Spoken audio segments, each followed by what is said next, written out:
I know you've been waiting, but patience pays.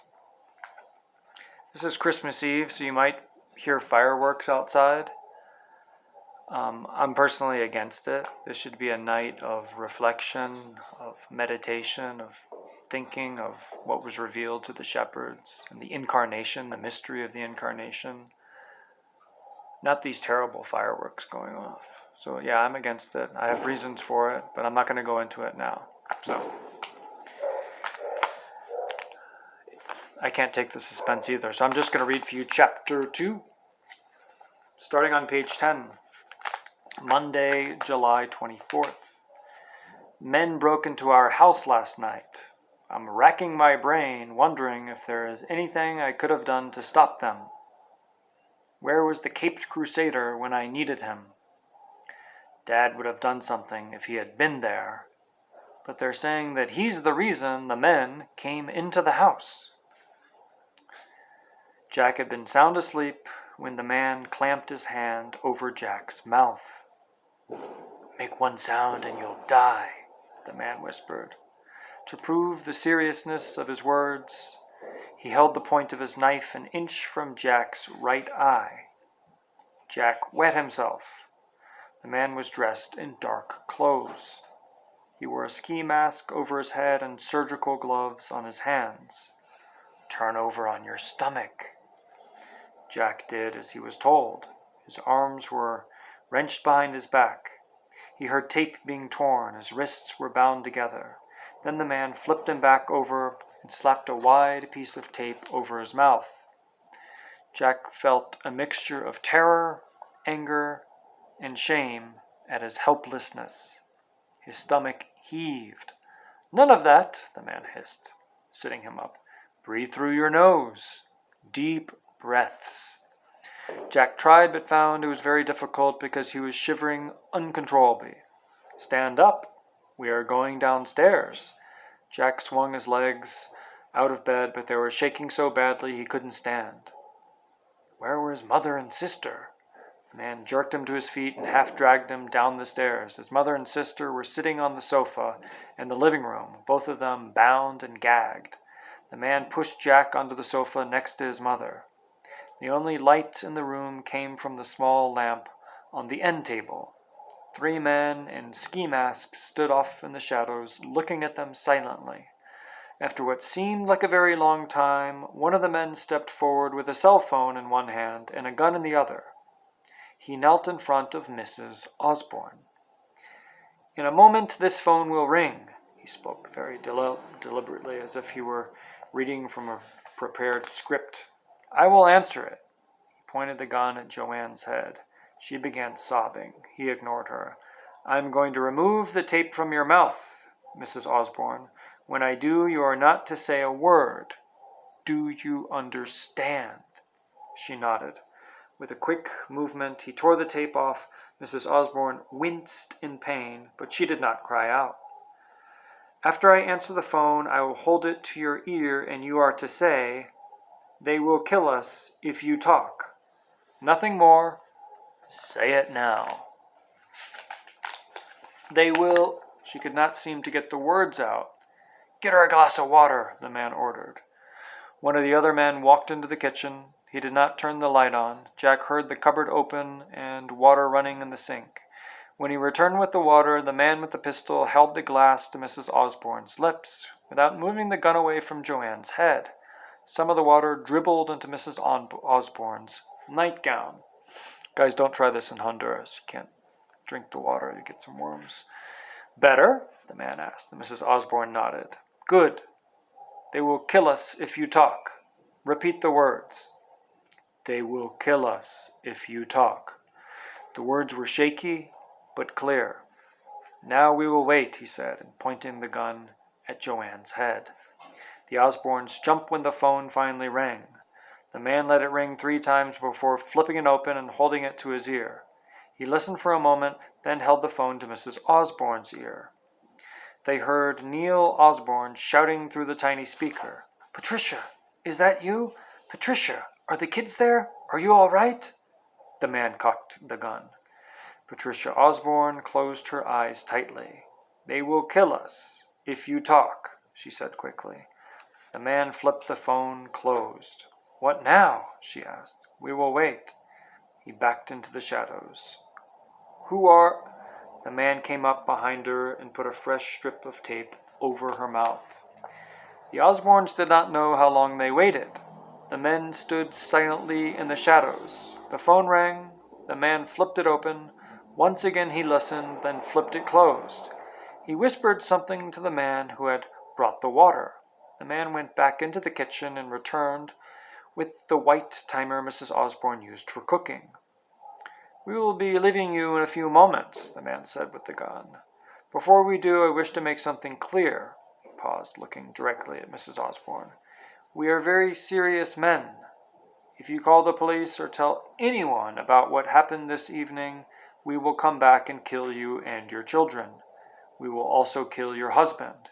You have my word on this. There is no place you can hide if you break my trust. I will find you wherever you go. Do you understand? Now, if she goes to San Pedro de Tutule, they'll never find her, but they don't know about this. She nodded. Good. Remain quiet, and this will become nothing more than an unpleasant memory for you. The man who had gone to the kitchen handed him the timer. We will leave now, but before we do, we will free the boy's hands. You will remain where you are without moving for 1/2 hour. We will be watching. He stepped back into the light and put the timer on the floor in front of Jack. When this rings, you may free your mother and sister, but not 1 second before. Do you understand?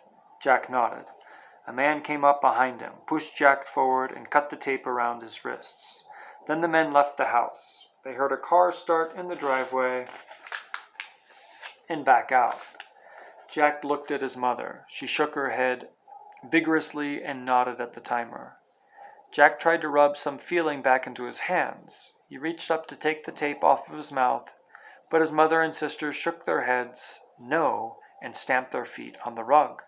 The man hadn't said to leave his gag on, but he waited. When the timer finally rang, Jack ran into the kitchen and found a pair of scissors. He cut his mother free first, then Joanne. A moment later, they were all holding each other and crying. What's happening, Mom? Joanne asked over and over again. What about Dad? Jack sobbed. Well, I don't know, Patricia Osborn said. I don't know. They took showers, then sat at the kitchen table in their bathrobes trying to figure out what had happened. The most logical explanation was that Neil Osborn had been kidnapped. He spent a lot of time in Central and South America doing business, and kidnappings were not uncommon there. Mrs. Osborn was certain that the next step would be a ransom demand, money. But she was afraid that Neil would try something heroic and get himself killed before she could gather the money to pay them. During the Gulf War, Neil had gotten into trouble for refusing to leave a downed pilot on the ground. He circled the area until the rescue helicopter arrived. On his way back to base, his jet ran out of fuel and he had to ditch it in the Persian Gulf. They sat at the table until dawn, and that's where the police found them when they stormed into the house. The back and the front doors were kicked in at exact same moment. Police! Freeze! Keep your hands on the table! Armed men and women wearing black jumpsuits, flak vests, and helmets swarmed into the kitchen, handcuffing the Osborns before they could stand up from the kitchen table. House is secure, a radio crackled. 2 men came into the kitchen wearing gray suits. Patricia Osborn? One of the men asked. She nodded. DEA, he said. Federal Drug Enforcement Agency. I'm Agent Pelton, and this is Agent Dayton. We have a warrant authorizing us to arrest your house and all of its contents. They're arresting our house? Jack thought. Agent Pelton sat down at the table. Are we under arrest? Mrs. Osborn demanded. She had just about enough. Technically, no. Then why have you handcuffed my children? She shouted. Agent Pelton did not react to her angry outburst. It's really for your own protection, Mrs. Osborn, he explained calmly. And our officers, of course. Temi, daj čučut vadičky. Pete Heichuda. Most folks tend to react negatively to having their homes ransacked. I know if it were mine, I can have the cuffs removed if you promise not to interfere with our activities. Mrs. Osborne took a deep breath to try to calm herself. We won't interfere. Agent Dayton unlocked their cuffs. It sounded like a troop of mountain gorillas were tearing their house apart. Two men came into the kitchen and began dumping drawers of silverware into cardboard boxes. Jack wondered how a spoon could break the law. Спасибо, Тимочка.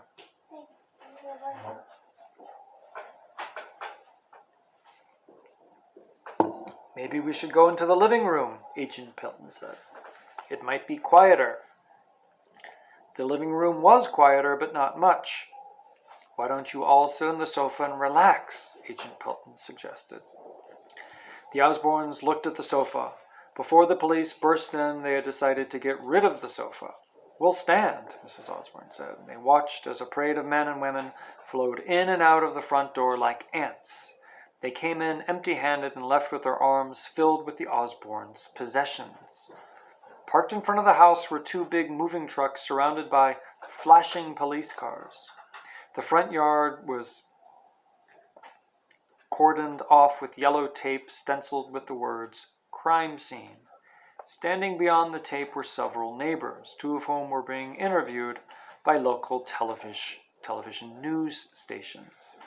What's this all about? Mrs. Osborne asked with a great deal more calm than she felt.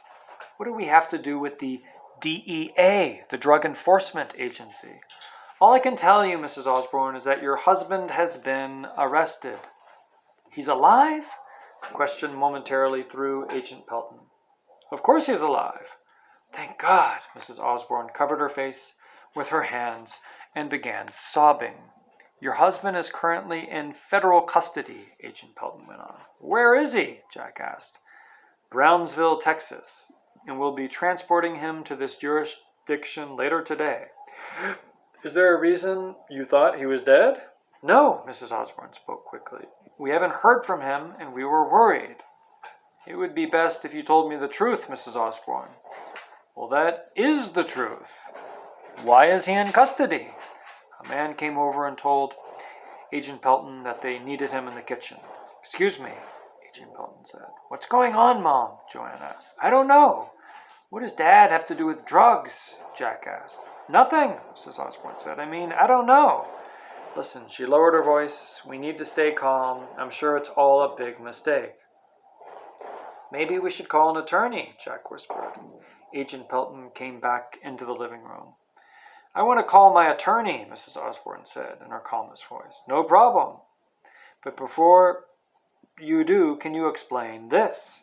He held up a plastic evidence bag. Inside the bag were wadded strips of duct tape. Duct tape, Mrs. Osborne shrugged, as if it were the most normal thing in the world.